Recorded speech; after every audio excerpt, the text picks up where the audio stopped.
शिव तत्व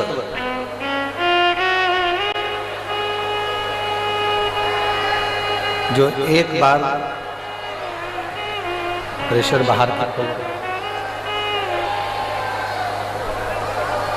भगवान देवादिदेव महादेव की अविरल भक्ति को जो धारण कर लेता है,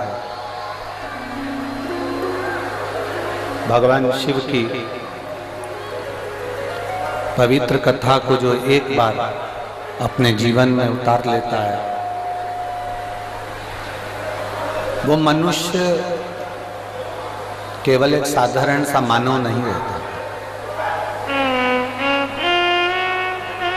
भगवान शंकर की अविरल भक्ति को धारण करने वाला मानव,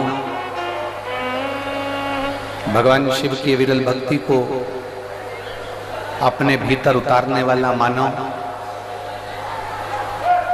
कोई साधारण नहीं है। वो स्वयं भगवान शंकर का ही एक स्वरूप और मेरे भगवान शंकर का कोई रुद्रगण होगा जो भगवान शंकर की अविरल भक्ति को अपने भीतर उतारता होगा।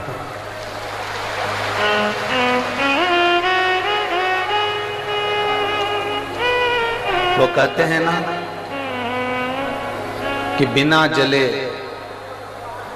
भभूति नहीं मिलती, बिना जले भभूति नहीं मिलती और बिना चले अनुभूति नहीं मिलती। जब तक आप चलोगे नहीं इस पथ पर, तब तक आपको अनुभूति का कोई महसूस ही नहीं होगा।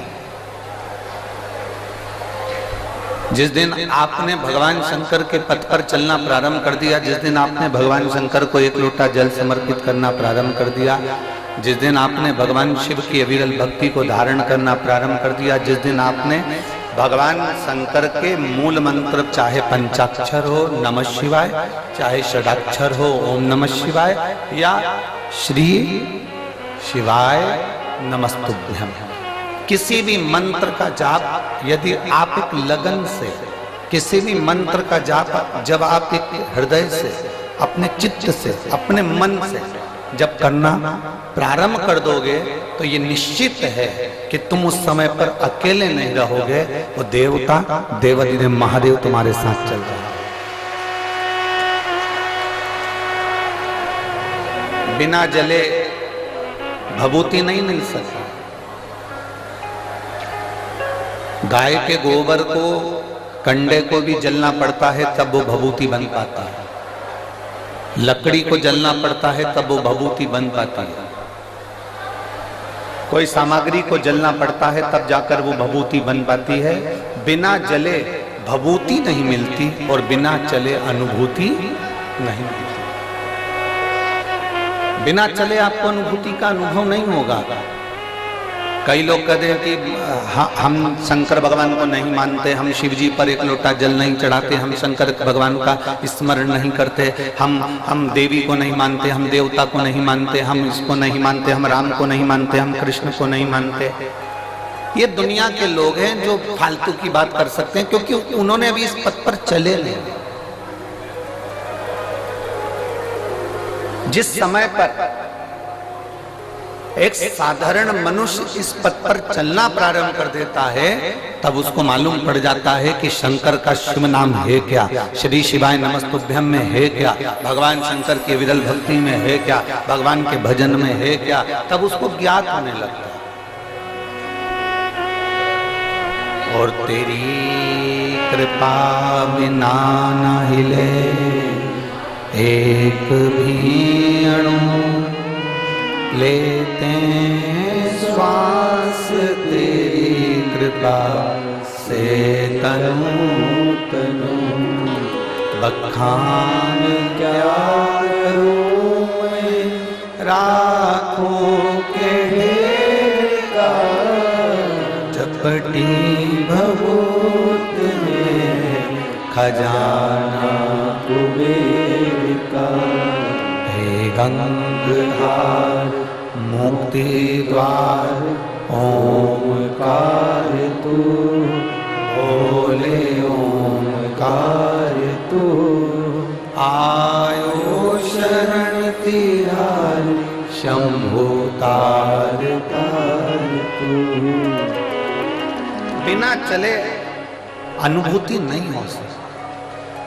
आप इस पथ पर जब चलेंगे, आप जब शंकर जी के मंदिर जाना प्रारंभ करेंगे, आप जब शिव जी को एक लोटा जल चढ़ाना प्रारंभ करेंगे, आप जब भगवान शंकर का गुणगान करना प्रारंभ करेंगे, आप जब भगवान शिव की अविरल भक्ति को धारण करना प्रारंभ करेंगे, आप जब श्री शिवाय नमस्तुभ्यम मंत्र बोलना प्रारंभ करेंगे, आप जब एक बेलपत्री उठाकर भगवान शंकर पर चढ़ी हुई खाना प्रारंभ करेंगे, तब तुम्हें अनुभव होगा कि इस पथ पर चलने का लाभ क्या होता है, भगवान शंकर की भक्ति का लाभ।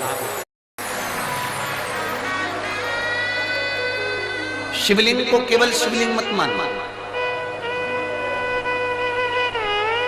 भगवान शंकर के शिवलिंग को केवल शिवलिंग मानने की गलती ना करिए। भगवान शंकर के शिवलिंग को केवल शिवलिंग ना समझिए। तुम्हारे घर में जो भगवान शंकर का लिंग विराजमान है, भगवान शंकर का शिवलिंग विराजमान है, उसको केवल शिवलिंग मत समझिए। उसको केवल शिवलिंग समझने का प्रयास ना करिए।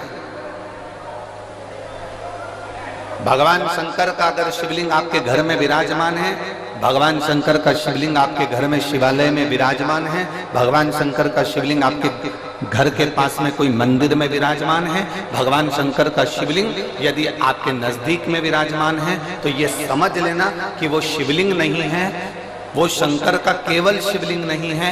ये समझ लेना कि कोई बड़ा दुनिया का सबसे बड़ा हॉस्पिटल तुम्हारे घर के अंदर और तुम्हारे घर के नजदीक में विराजमान।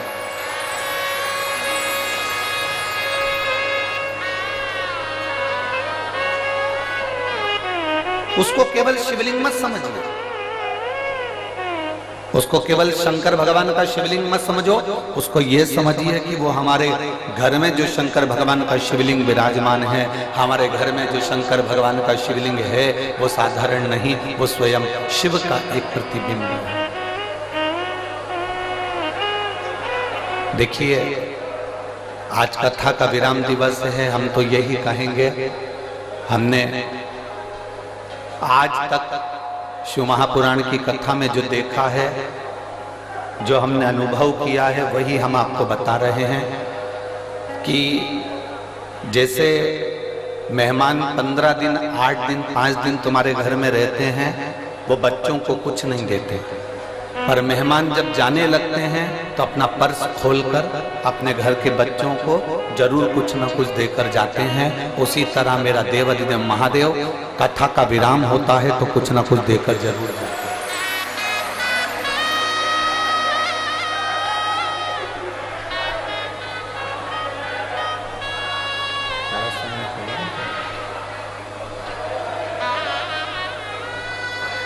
जितना प्रेम से कथा सुन सकते हो, उतना प्रेम से कथा सुनिए। बहुत पूरी रात आप लोगों ने इस कथा का इंतजार किया, पूरी रात हो गई आप लोगों को। जैसे बैठे हो ना, इतनी भी जगह नहीं थी। रात्रि को जब हम आए थे यहाँ पर, इतनी भी जगह नहीं थी कि कोई अच्छे से सो सके, क्योंकि पंडाल पूरे भरे हुए थे और पूरा ग्राउंड चारों तरफ से भरा हुआ था, कोई जगह बची नहीं थी। पूरी रात आपको केवल शिव महापुराण के इंतजार में निकल गई।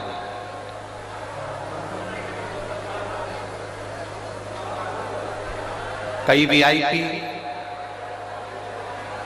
सुबेरे सुबेरे आ रहे होंगे और अंदर आने के लिए जिद कर रहे होंगे। हमारा उनसे निवेदन है, आपके चक्कर में इतने लोग जो रात भर से इंतजार कर रहे हैं, उनकी कथा ना रह जाए, उसका स्मरण अपने भीतर रखिए। ये जो पूरी रात से इंतजार कर रहे हैं, आपके चक्कर में इनकी कथा ना रह जाए, इसलिए आपको जहां जगह मिले वहां बैठकर सुनो। जिद मत करो कि हमको आगे जाना है या आगे बैठना है या मैं आगे पहुंचना है। जहां मिल जाए, 2.5 घंटे की कथा और है, बड़े प्रेम से सुन लो, और इतने प्रेम से सुन लो कि ये झोली तुम्हारी खाली ना रहे। मेरा भोलेनाथ तुम्हें भर कर पहुंचा जाए। दिल से सुनो।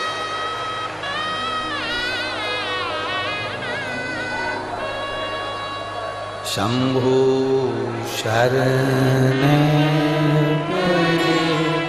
मांगू घड़ी दुख काटो दया करी दर्शन आपो शंभु शरण पड़ी मांगू घड़ी रे घड़ी दुख काटो दया करी दर्शन आपो। शिव कथा कर एक केवल शिवलिंग को शिवलिंग ना समझे।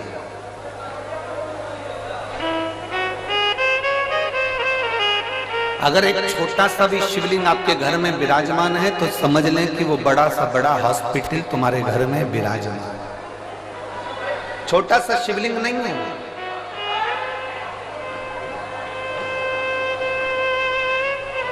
वो बहुत छोटा सा शिवलिंग नहीं, वो आपके घर में देव अधिदेव महादेव स्वयं कालाधिपति विराजमान है। बस उस शंकर को पहचानने के लिए तुम्हारे नेत्र अच्छे चाहिए।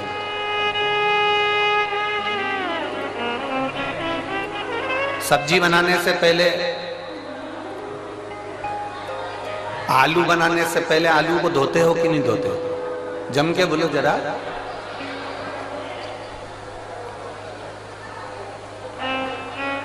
बैंगन बनाने से पहले बैंगन को धोते हो कि नहीं धोते हो? बोलते जाओ जरा जल्दी जल्दी। धोते हो। लौकी बनाने से पहले लौकी को धोते हो कि नहीं धोते हो? धोते हो ना। कपड़ा गंदा हो जाता है तो कपड़े को धोते हो कि नहीं धोते? बोलते जाओ। धोते हो। आलू गंदा हो गया तो आलू को धोया है, लौकी गंदी हो गई तो लौकी को धोया है, कपड़ा गंदा हो गया तो कपड़े को धोया है। इनको धोने के लिए पानी की जरूरत पड़ती है, पर जब ये मन गंदा हो जाता है इसको धोने के लिए पानी नहीं सत्संग की जरूरत पड़ती है। जब ये मन भटकने लगे, जब यह मन तुमको लगने लगे कि ये भटक रहा है, ये केंद्रित नहीं हो रहा, ये भगवान की विरल भक्ति की ओर जा नहीं रहा, तब इसको कहीं शिव पुराण की कथा में ले जाकर बिठा दो। तब इस मन को भगवान शंकर की कथा में ले जाकर बिठा दो और मन को भगवान शंकर की विरल भक्ति में डुबाने का प्रयास करो। फिर यह मन भटकेगा नहीं।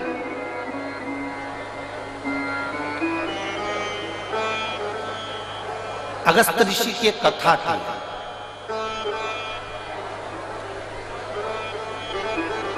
अगस्त ऋषि का एक संवाद आता है कि जिन अगस्त ऋषि को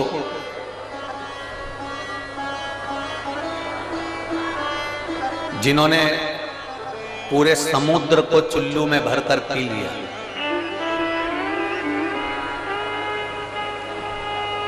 जिन अगस्त बाबा के दरवाजे पर भगवान शंकर माता सती को लेकर कथा सुनने के लिए जाते हैं।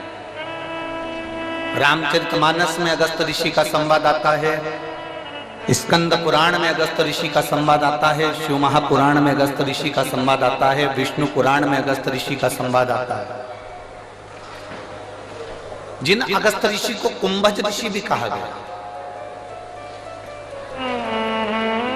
जिनके दरवाजे पर भगवान शंकर माता सती को ले जाकर कथा सुनवाने के लिए पहुंचते हैं, वो अगस्त ऋषि का जन्म कैसे हुआ?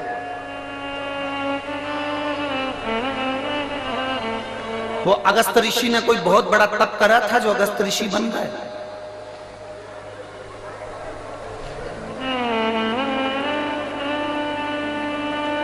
वो अगस्त ऋषि ने बहुत बड़ी तपस्या करी थी जो अगस्त ऋषि बन गए?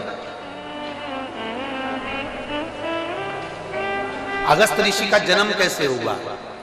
जो भगवान शंकर को सती जी के साथ में बिठाकर कथा सुना रहे हैं, वो अगस्त ऋषि पृथ्वी पर पैदा कैसे हो गए? उनका जन्म कैसे हो गया?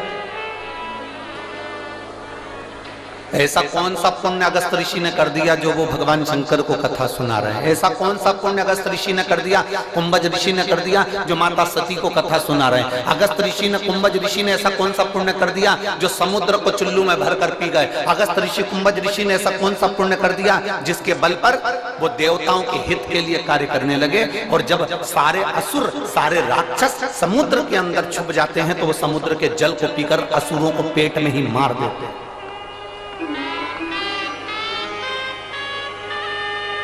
वो कुंभज बाबा, वो अगस्त ऋषि का जन्म कैसे हुआ? स्कंद पुराण कहते हैं प्रभास क्षेत्र में, स्कंद पुराण कहती है प्रभास क्षेत्र में एक भगवान शंकर का बड़ा सुंदर शिवालय है जिसका नाम वैश्वानरेश्वर है।